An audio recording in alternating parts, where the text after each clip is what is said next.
वो होता है जब एक पिता, एक अपनी माँ जब अपने पुत्री को विदा करती है, जब पाल पोस कर सब कुछ पढ़ा लिखा कर लायक बनाकर जब उसको विदा करना हो, दूसरे के घर भेजना हो, वो सबसे बड़ी विपदा की घड़ी होती है, सबसे दुख का पल होता है। तो इसलिए हम लोग उस बेटी के लिए खूबसूरत विदाई गीत गा करके इस कार्यक्रम की समाप्ति करेंगे। फिलहाल आइए, सबसे पहले तो अभी दूल्हे का स्वागत करना है। हमारे मिथिला नगरी में राम जी का आगमन हुआ है, तो आइए, कितना सुंदर ये गीत है।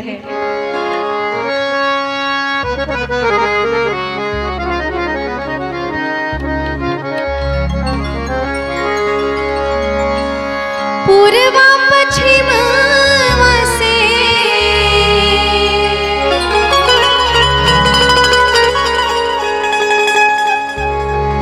पूर्वा पश्चिम से अरे अइले सुंदर दुल्हा जुड़ावे लगली है, जुड़ावे लगली है सासु अपनी नयनवा, जुड़ावे लगली है सासु अपनी नयनवा।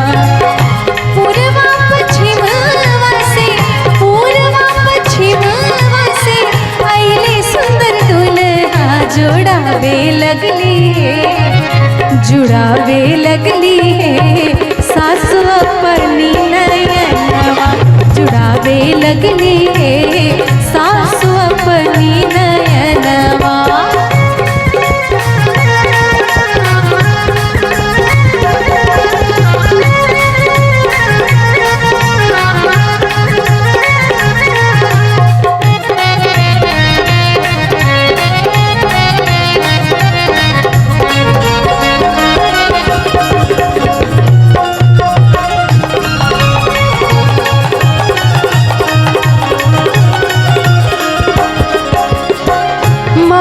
मणि मौरिया कुंडल शोभे कनवा,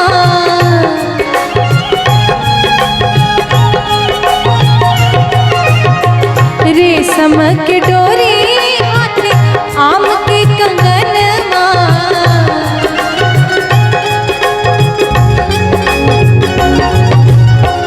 माथे मणि मौरिया कुंडल सोहे कनवा, रेशम के डोरी हाथे आम के कंगनवा। पालकी चढ़ल आवे, पालकी चढ़ल आवे, दूल्हा सलोनमा बाजत आवे, बाजत आवे, सतरंगिया बजनवा बजत आवे, सतरंगिया बजनवा। जुड़ावे लगली है सासु अपनी नयनवा, जुड़ावे लगली है सासु अपनी नयनवा।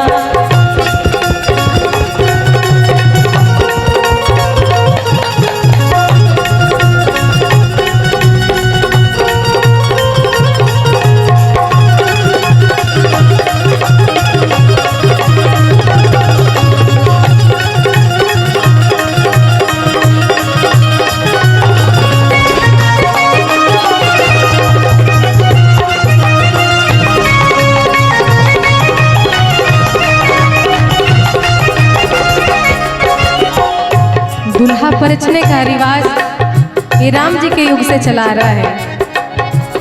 आरछी परछी सासु लैली अंगनवा,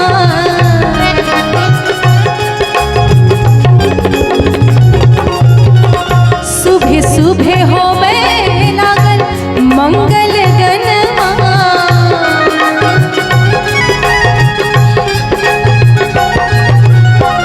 आरछी परछी सासु लैली अंगनवा, सुबह सुबह होवे लागल मंगल गनवा। गलबा सिकत आवे, गलबा सिकत मन होवे ना मगनवा, लगन लागे, लगन लागे, शोभा देखत अंगनवा, लगन लागे, शोभा देखत अंगनवा। जुड़ावे लगली है सासु अपनी नयन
लगनवा